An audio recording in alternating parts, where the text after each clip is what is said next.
Hello friend, स्वागत है आपका। मैं हरितिमा आज सुनाने जा रही हूँ आपको एक माँ की करुण पुकार की सच्ची कहानी। कहते हैं कि भक्ति में वो शक्ति होती है जो मौत को भी टाल सकती है और ये साबित करती है एक माँ की सच्ची भक्ति। ये कहानी है छत्तीसगढ़ के एक छोटे से गांव की, जिसमें रहती हैं एक विधवा शांताबाई और उनका बेटा मन्नू। मन्नू पढ़ाई में काफ़ी होशियार था और अब शहर में वो इंजीनियरिंग की पढ़ाई कर रहा है। शांता माँ रोज़ सुबह सूरज उगने से पहले उठ जाती हैं, आंगन में झाड़ू भारी करके नहा धो के तुलसी पर दीप जलाकर और फिर वो जाती हैं हनुमान जी के मंदिर। यह उनका डेली का रूटीन है और मंदिर में जाकर दूर्वा सिंदूर और जल से पूजा करती हैं। उनकी हर प्रार्थना का बस एक ही मकसद था। वो कहती, हे बजरंगबली, मेरा जो मन्नू है ना, जहाँ भी रहे खुश रहे, सुरक्षित रहे और जीवन की ऊंचाइयों को छुए। देखिए, यह सिर्फ शांताबाई की प्रार्थना नहीं है। जितनी भी माएँ होंगी वो इस बात से रिलेट कर पा रही होंगी कि हमारी पूजा में जब भी हम पूजा करते हैं, कोई भी स्त्री तो सबसे पहले, अगर वो एक माँ है तो सबसे पहले अपने बच्चे के लिए सोचती है कि हे ईश्वर, हे प्रभु, जिस भी ईश्वर को वो मानती है, मेरे बच्चे को सुरक्षित रखना, उसे खुश रखना, उसका भविष्य उज्जवल करना। और आप मेरी इस बात से पक्का रिलेट कर पा रही होंगी अगर आप एक माँ हैं तो। माँ की पहली प्रार्थना अपनी औलाद के लिए होती है, हर माँ की, वही सिर्फ शांताबाई की बात नहीं है। तो जिनके बच्चे बाहर पढ़ते होंगे वो माएँ इस चीज़ को अच्छे से जानती भी होंगी। मनु शहर में रहकर पढ़ रहा था। वह माँ को हर शाम को फ़ोन करता था और उसके फ़ोन को सुनते ही जो कहना चाहिए शांता माँ थी, शांताबाई, उनकी आत्मा को एकदम से जैसे शांति सी मिलती थी, सुकून आ जाता था। ये चीज़ भी आप रिलेट कर पाएंगे अगर आपके बच्चे बाहर पढ़ते होंगे।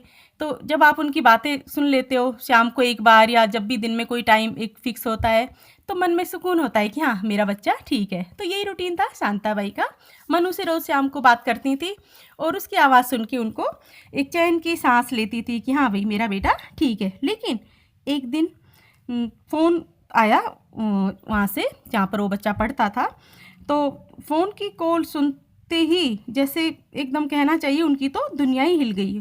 शांता की तो पैरों के नीचे से ज़मीन खिसक गई। फ़ोन में था कि मन्नू का एक्सीडेंट हो गया था, दिमाग में गंभीर चोटें आई हैं और 12 घंटे में होश नहीं आया तो शायद। इतना कहकर फ़ोन कट गया। इतना फ़ोन क्या कट गया, शांताबाई के तो एकदम हाथ ही काँपने लगे। एक बार तो शांता को लगा कि जैसे उसकी दुनिया ही उजड़ गई हो, लेकिन शांता माँ टूटी नहीं। वो दौड़कर पहुंची मंदिर, भीगती हुई, कांपती हुई, नंगे पैर। बारिश आ रही थी उस समय, और वो बैठ गई बजरंगबली के सामने जाके। आंखों से लगातार आंसू बह रहे थे और उनके होंठ लगातार बोल रहे थे हनुमान चालीसा। एक बार, दो बार वो बोलती रही जब तक उनसे बोला गया। जब पूरी दुनिया सो रही थी ना, तो शांता माँ उस मूर्ति, बजरंगबली की मूर्ति के आगे मतलब रो रही थी और लगातार हनुमान चालीसा बोल रही थी, और आखिर में वो वहीं पे गिर जाती हैं। उसी वक्त अस्पताल से फ़ोन आया, माँ जी, मन्नू को होश आ गया है और अब वो ठीक है। ये कोई संयोग नहीं था, यह एक माँ की भक्ति का प्रताप था।